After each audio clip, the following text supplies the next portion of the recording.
ఉమ్మడి పశ్చిమ గోదావరి జిల్లా వ్యాప్తంగా కురిసిన భారీ వర్షాలు వరదలతో అన్నదాతలు తీవ్రంగా నష్టపోయారు. వేలాది ఎకరాల్లో పంట నీట మునిగింది. వేలకు వేలు పెట్టుబడి పెట్టి వేసిన వరి నాట్లు ఎందుకు పనికి రాకుండా పోయాయి. ఓ పక్క ఎర్రకాలువ, మరోవైపు భారీ వర్షాలు, ఇంకోవైపు గోదావరి వరద ప్రభావంతో జిల్లాలోని వేలాది ఎకరాల్లో పంట నీట మునిగే ఉంది. కాలువలు ఆధునీకరించకపోవడంతో పొలాల్లో ఉన్న నీరు బయటకు వెళ్లే పరిస్థితి లేదు. జిల్లా వ్యాప్తంగా గత కొద్ది రోజులుగా కురుస్తున్నటువంటి భారీ వర్షాలు వరదలతోటి అన్నదాతలు తీవ్రంగా నష్టపోయినటువంటి పరిస్థితి కనిపిస్తూ ఉంది.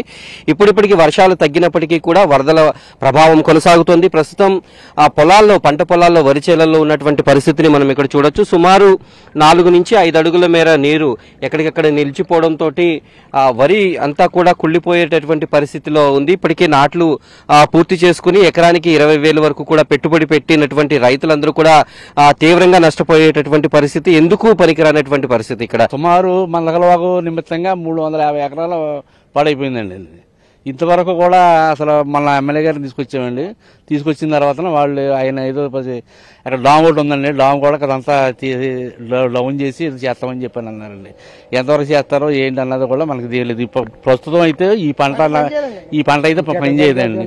మళ్ళీ నారు వేయటని చెప్పిన మళ్ళీ నారు లేదండి. మళ్ళీ ఎటువంటి పరిస్థితుల్లో మాది నల్లజర్ల మండలం, తూర్పుగోదావరి జిల్లా నల్లజర్ల మండలం, సోడవరం గ్రామం అండి.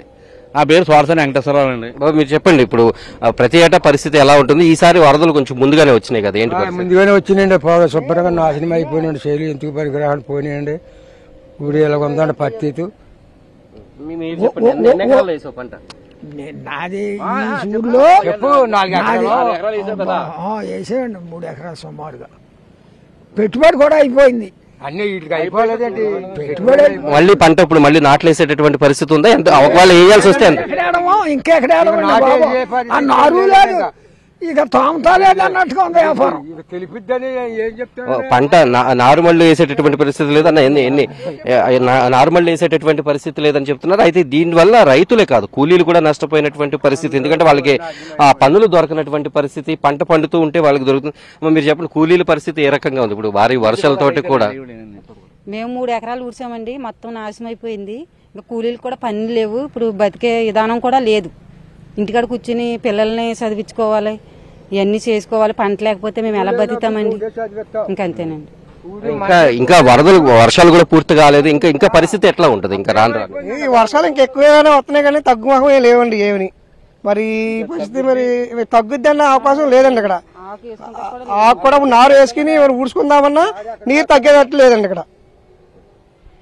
ఇది జిల్లాలో, గోదావరి జిల్లాలో, ఉమ్మడి పశ్చిమ గోదావరి జిల్లాలో కేవలం ఒక ప్రాంతంలో రైతుల పరిస్థితి. పెట్టుబడి పెట్టి కౌలుకి తీసుకున్నటువంటి వాళ్ళు కానీ, సొంత రైతులు కానీ పెట్టుబడి పెట్టి పంట వేస్తే ఇప్పుడు మొత్తం కూడా అది నీటి పాలైనటువంటి పరిస్థితి. మళ్ళీ నాట్లు వేయాలన్నప్పటికీ కూడా నారుమళ్లు అందుబాటులో లేనటువంటి పరిస్థితి. అలాగే కేవలం రైతులు మాత్రమే కాదు, రైతు కూలీలు కూడా ఈ వరదల వల్ల నష్టపోయిన వారి జాబితాలో వాళ్ళు కూడా ఎక్కువ ఉంటున్నారు. ఎందుకంటే పనులు దొరకనటువంటి పరిస్థితి. ఉమ్మడి పశ్చిమ గోదావరి జిల్లా వ్యాప్తంగా కూడా భారీ వర్షాలు, వరదల నేపథ్యంలో రైతుల పరిస్థితి ఇది. వీడియో జర్నలిస్ట్ కరి శ్రీనివాస్తో మల్లికార్జున్, ఉమ్మడి పశ్చిమ గోదావరి జిల్లా నుంచి.